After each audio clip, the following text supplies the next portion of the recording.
साधक परिवार आपको दिखाए सच का आईना।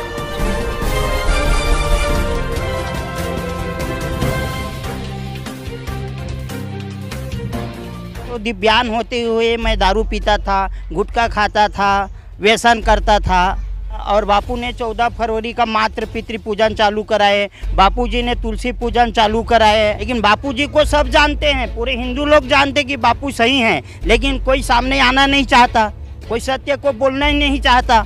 न्यायपालिका से लोगों को रुष्ट हो जाएंगे, विश्वास टूट जाएंगे कि इतना वृद्धा होते हुए 85 साल की उम्र में बापूजी को जेल में रखा हुआ है। ये बहुत बापूजी के साथ बहुत बड़ा अन्याय हो रहे हैं। बापूजी को न्याय जरूर मिलना चाहिए और बापूजी को तत्काल छोड़ना चाहिए। देखो, बापूजी को एक लड़की ने आरोप लगाए तो बापूजी को अंदर कर दिए, लेकिन यहाँ लाखों बहन पीड़ित है, उसको कौन न्याय देगा? हम न्यायपालिका से यही कहते हैं, हमारे प्रार्थना को सुने और बापूजी को अति शीघ्र ही रिहा किया जाए। और न्यायपालिका से इनकी एक ही मांग है कि जो नेता हो, अभिनेता हो, जो गलत काम करते हैं उनको जमानत मिलती है, उनको राहत मिलती है, तो बोले संत आसाराम जी बापू को क्यों नहीं। मेरा नाम रोशन लाल है, जो छत्तीसगढ़ से आया हूँ। मैं कितने सालों से जुड़े हो संत आसाराम? मैं बापूजी से 2003 से जुड़ा हुआ हूँ। अब देखो, मैं दिव्यांग हूँ, फिर भी बापूजी का कृपा है कि बापूजी से दीक्षा ले लिया मैं। बापू पे आरोप लग रहे हैं, बापू जेल में है, क्या कहोगे उसके विषय में? ये तो होना ही था, क्योंकि बापूजी को जेल में इसीलिए डाला गया है। जैसे मान लो मैं खुद अपना अनुभव में बता रहा हूँ। जब मैं बापूजी से नहीं जुड़ा था तो दिव्यांग होते हुए मैं दारू पीता था, गुटखा खाता था, व्यसन करता था। तो इससे जो विदेशी कंपनी का अरबों करोड़ रुपये का घाटा हो रहे थे, इसी कारण से बापूजी को जेल में डाला गया। और बापू ने 14 फरवरी का मातृ पितृ पूजन चालू कराए, बापूजी ने तुलसी पूजन चालू कराए। इसी कारण से बापूजी को जेल में डाला गया है षड्यंत्र की तरह।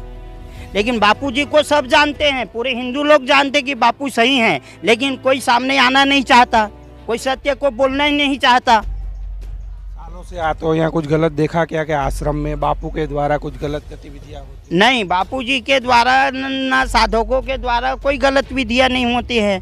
अब देखो, मैं दिव्यांग होते हुए मैं जन्माष्टमी बापूजी थे तब भी मैं आता था, अब भी आ रहा हूँ अभी। और दीपावली अनुष्ठान शिविर होंगे अहमदाबाद में, तो फिर हम बच्चे लोगों को उधर भी ले जाते हैं अनुष्ठान शिविर में बच्चे को। कोई आश्रम में गलत नहीं होता है। क्या कहना चाहोगे न्यायपालिका से, क्या कहना चाहोगे? क्योंकि देख रहे हैं नेता अभिनेता गलत काम करने वाली की रिहाई होती है, संत आसाराम जी बापू की नहीं होती। न्यायपालिका से लोगों को रुष्ट हो जाएंगे, विश्वास टूट जाएंगे कि इतना वृद्धा होते हुए 85 साल की उम्र में बापूजी को जेल में रखा हुआ है। ये बहुत बापूजी के साथ बहुत बड़ा अन्याय हो रहे हैं। न्याय मिलना चाहिए, बापूजी को न्याय जरूर मिलना चाहिए और बापूजी को तत्काल छोड़ना चाहिए।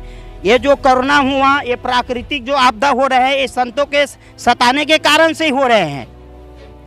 अगर बापूजी को न्यायपालिका से हम यही प्रार्थना करते हैं, अपना न्याय को बचाने के लिए सही न्याय दे। देख रहे हैं नेता अभिनेता गलत काम करने वाले भी छूट जाते हैं, गलत काम करने वाले को छोड़ रहे हैं। बापूजी के साथ बहुत बड़ा अन्याय हो रहे हैं, इसका लाखों लाखों शिष्य है।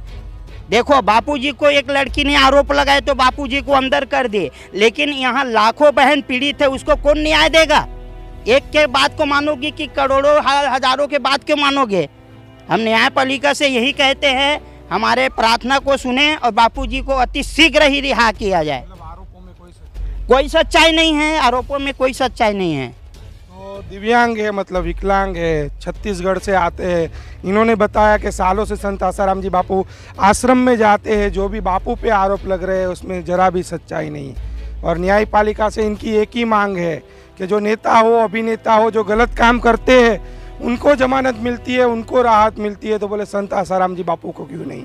संत आसाराम जी बापू के समाज उत्थान के कार्य की बात की जाए तो बापू ने जो पिछले 50 सालों से जो समाज उत्थान के कार्य किए, कम से कम वो देखते हुए एक मानवता के नाते संत आसाराम जी बापू की रिहाई होनी चाहिए, इनकी यही मांग है। कैमरामैन रंजन के साथ नीलेश ठक्कर, सूरत से। जानिए देश की पल पल की खबर नीलेश ठक्कर के द्वारा आपके अपने साधक परिवार पर। साधक परिवार आपको दिखाए सच का आईना।